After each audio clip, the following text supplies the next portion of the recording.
ছোটবেলায় এক মস্ত বড় হেরার ভুল সুতনে তখন মনে কর টিকটকে ঢুকন যায় না, কোনো কিছুর মধ্যে ঢুকন যায় না, সোশ্যাল মিডিয়া ঢুকন যায় না, কি শুরু করলি তোরা পাল। এর লিগে তো মনে করো অনলাইনে আসি না, বুঝলাম না।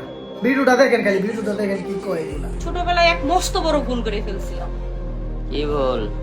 পরে বলি, আগে তুমি বলো তোমার জীবনে মস্ত বড় ভুল কি করছিলা বলো।